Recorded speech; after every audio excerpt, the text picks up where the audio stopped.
Dito. Eh, Assalamualaikum warahmatullahi wabarakatuh. Salam sejahtera bagi kita semua.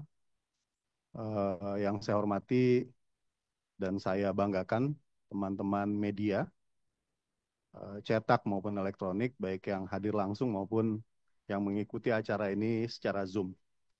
Hari ini agenda kita memang untuk membahas kinerja ya dari berbagai bidang di Komisi Yudisial. Dalam hal ini saya akan mengulas bidang advokasi hakim yang merupakan bidang yang saya ampu. Selain juga kita akan membicarakan soal dampak ya dari efisiensi anggaran yang tengah dihadapi KY dan saya rasa dihadapi juga oleh berbagai lembaga maupun kementerian. Komisi Yudisial tentu saja selalu berkomitmen ya untuk menjaga hakim di Mahkamah Agung beserta hakim di peradilan di bawahnya agar mereka tidak mengalami perbuatan merendahkan kehormatan dan keluhuran martabat atau yang biasa kita singkat dengan istilah PMKH. Tugas untuk melakukan advokasi hakim dari potensi terjadinya PMKH ini didasarkan pada pasal 20 ayat 1 huruf E dari Undang-Undang Nomor 18 Tahun 2011 tentang Komisi Yudisial yang kemudian diturunkan dalam Peraturan KY Nomor 8 Tahun 2013 tentang advokasi hakim. Komitmen untuk memberikan perlindungan terhadap hakim ini terwujud dalam kinerja penanganan PMKH selama ini. Sejak tugas advokasi hakim secara efektif dilaksanakan oleh Komisi Yudisial pada 2015 hingga tanggal ini, Februari 2025, jadi sudah 10 tahun ya, ada sejumlah 143 kasus dugaan PMKH, baik yang sumbernya, informasinya berasal dari laporan para hakim yang mengalami PMKH tersebut, maupun berdasarkan informasi yang secara proaktif didapat oleh KY, maupun didapat oleh KY dari sumber-sumber yang beragam, salah satunya dari media massa. Jenis PMKH yang terjadi selama ini tentu saja beragam ya, mulai dari teror terhadap hakim, kekerasan yang dialami hakim, kericuhan dalam persidangan, hingga hal-hal yang sifatnya berkaitan dengan perkembangan teknologi seperti peretasan situs pengadilan, pemalsuan data, dokumen putusan di dalam sistem informasi pengadilan dan lain-lain. Peristiwa PMKH yang ditangani oleh KY itu terjadi di banyak tempat, tidak hanya di Jakarta, hampir di seluruh Indonesia. Dan tindak lanjut yang dilakukan oleh KY ketika ada dugaan PMKH itu berdasarkan Peraturan KY Nomor 8 2013 ini juga beragam. Di antaranya adalah langkah hukum, yaitu dengan mendampingi ya pelaporan atas pelaku PMKH oleh hakim yang mengalami peristiwa PMKH kepada aparat penegak hukum, atau langkah lain. Dan terutama yang paling banyak dilakukan oleh KY, langkah lainnya adalah berupa koordinasi dengan aparat penegak hukum maupun aparat keamanan, serta pengadilan tempat dugaan PMKH terjadi guna mengetatkan sistem pengamanan persidangan maupun pengadilannya. Kemudian di samping upaya penindakan atau tindak lanjut terhadap dugaan PMKH, ada beberapa langkah preventif yang dijalankan oleh KY. Biasanya dulu KY melakukan kegiatan untuk berkoordinasi secara erat dengan komunitas hukum, tidak hanya para hakim di pengadilan di suatu daerah, tetapi juga dengan aparat penegak hukum, dengan komunitas hukum termasuk kalangan advokat. Ketika ada dugaan PMKH yang terjadi di daerah tertentu. Ini tentu saja kita berharap bisa dilakukan karena faktanya kegiatan semacam ini kemudian membantu mensosialisasikan tentang pentingnya pemuliaan profesi hakim dan pada akhirnya dapat mencegah terjadinya perbuatan PMKH. Kemudian kegiatan preventif yang lain adalah melakukan sosialisasi terutama kepada mahasiswa hukum, perguruan tinggi, berbagai fakultas hukum, dan ini ternyata terbukti dari waktu ke waktu ada ratusan mahasiswa hukum yang kita didik, kita latih, kita sadarkan mengenai pentingnya memuliakan hakim dan pengadilan, dan pada gilirannya untuk mengedepankan kode etik dan pedoman perilaku dalam berperilaku sehari-hari. Tidak sedikit alumni dari program tersebut yang kemudian menjadi hakim yang baik di masa depannya. Lalu kita juga melakukan beberapa kali podcast ya untuk mensosialisasikan pentingnya pemuliaan profesi hakim dan pengadilan dari pendekatan atau kacamata agama.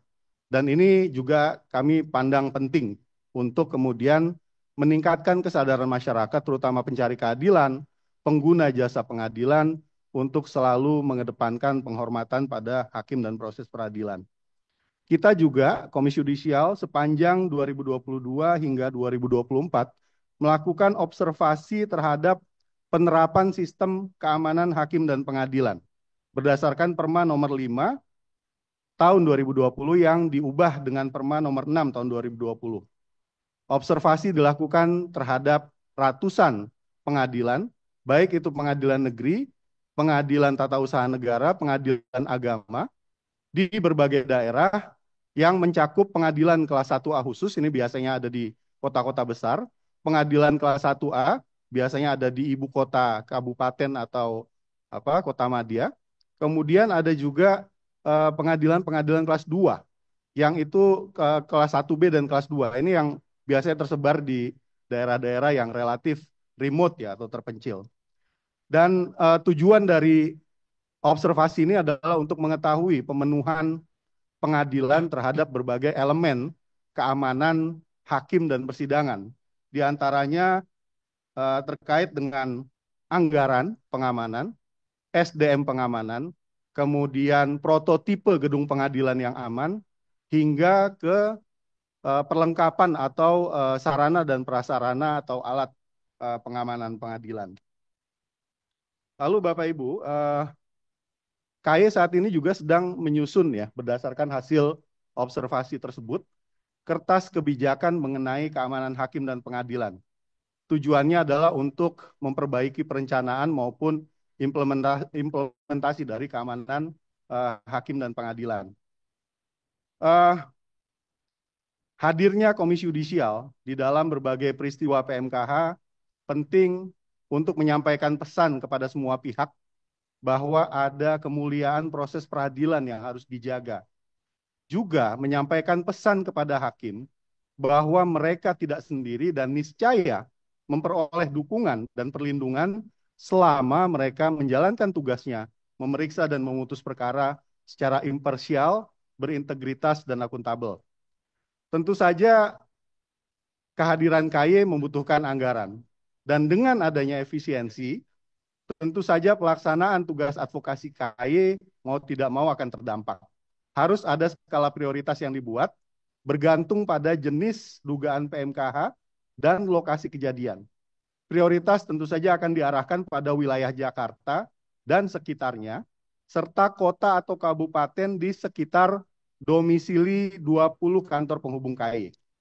Juga pemanfaatan teknologi dan informasi akan semakin dioptimalkan guna kepentingan efisiensi.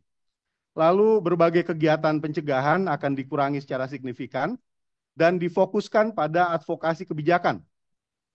Antara lain agenda revisi KUHAP, khususnya pasal 176, Jungto pasal 218 terkait kegaduhan di persidangan, juga pasal 217 dan pasal 231 ayat 2 KUHAP terkait tata tertib sidang.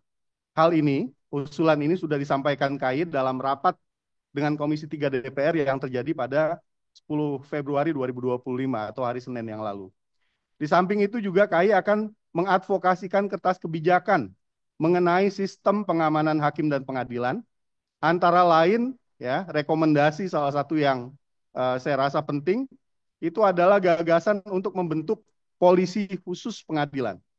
Tentu saja pembentukan ini akan memperhatikan berbagai aspek, terutama modalitas SDM pengamanan yang saat ini sudah dimiliki oleh pengadilan, dan juga agenda efisiensi anggaran yang diterapkan oleh pemerintah. Adapun mengenai kejadian PMKH belakangan, diantaranya yang terjadi di pengadilan pajak, kemudian di PN Jakarta Utara, kami ingin mengatakan sekali lagi, kami sudah menurunkan tim, kemudian kami juga sudah melakukan koordinasi pengamanan kepada pihak pimpinan pengadilan dan juga berkomunikasi secara erat dengan para hakim ya. Di samping juga merencanakan ke depan rencana untuk pengamanan yang lebih baik. Tapi pada kesempatan ini ya untuk menambahkan penyikapan yang sudah dibuat oleh KAI sebelumnya, KAI ingin mengatakan bahwa kita semua tidak ingin tentu saja hakim memeriksa dan memutus perkara di bawah ya bayang-bayang godaan transaksi perkara. Karena itu independensi hakim harus diawasi. Tetapi juga kita tidak ingin hakim bekerja dalam ketakutan dan tekanan. Karenanya independensi hakim pada saat yang sama juga harus dilindungi. KAI mengajak semua elemen bangsa dan komunitas hukum untuk menghormati dan menjaga kemuliaan dan kehormatan hakim saat bersentuhan dengan proses peradilan. Tentu saja sesuai dengan koridor hukum acara, standar kepatutan dan kepantasan umum, tata tertib persidangan, serta kemuliaan profesi masing-masing yang tercermin pada kode etik dan pedoman perilaku hakim, tidak hanya hakim, tapi juga advokat dan lain-lain. Lalu KAI juga berpendapat bahwa penghormatan dan pemuliaan terhadap hakim dan proses peradilan itu harus kita berikan tanpa mengurangi daya kritis dan kontrol publik, juga pencari keadilan pada integritas perilaku hakim dan prinsip-prinsip peradilan yang baik. Saya rasa itu yang bisa saya sampaikan, Prof. Mufti. Saya kembalikan kepada juru bicara. Terima kasih.